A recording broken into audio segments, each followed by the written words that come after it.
Hello दोस्तों। अब इसी ऑप्शन ट्रेडिंग फ्रेमवर्क में दो चीज़ें और होती हैं।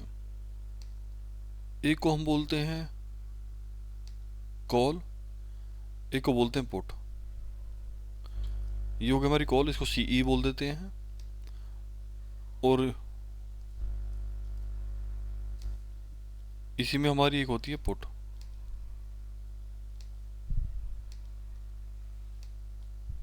ये हमारी पुट, इसको पीई बोल देते हैं। अब क्या होता है कि बायर के पास ऑप्शन होता है कि या तो वो कॉल खरीदे या वो पुट खरीदे।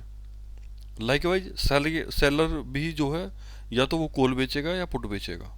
ठीक है, सेलर के पास ऑप्शन नहीं होता, लेकिन उसके पास यही दो चीज़ होती हैं, या तो वो कॉल बेचेगा या वो पुट बेचेगा।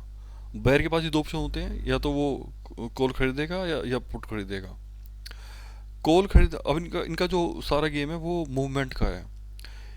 कॉल, अगर बाजार ऊपर जाएगा तो कॉल भी ऊपर जाएगा, बाजार नीचे जाएगा तो कॉल भी नीचे जाएगा।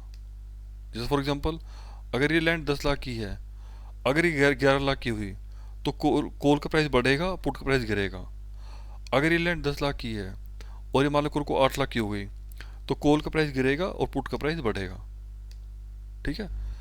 अब इसमें क्या है कि बायर इस लैंड को, इस लैंड पे दो चीज़ खरीद सकता है, या तो वो कॉल खरीदे या वो पुट खरीदे। वो कॉल तब खरीदेगा अगर उसे लगेगा कि यार ये 10 लाख की चीज़ 11 लाख की या 12 लाख की या 13 जो भी है, मतलब बढ़ेगी, तो वो कॉल खरीद लेगा।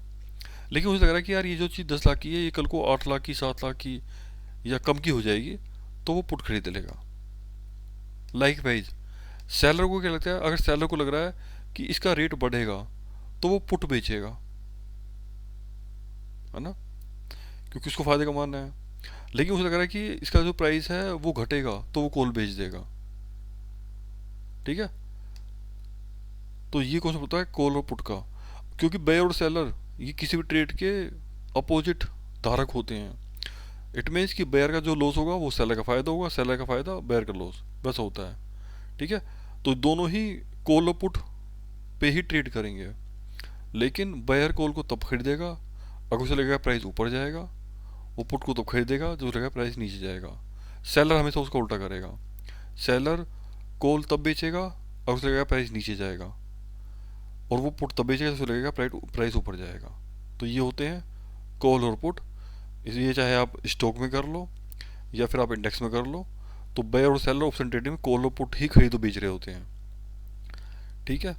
इसमें एक और कॉन्सेप्ट होता है जिसे हम बोलते हैं स्ट्राइक प्राइस, या उसको हम बाद में कवर करते हैं, ऑप्शन चेन ओपन करेंगे तो ये सब सब कवर करेंगे।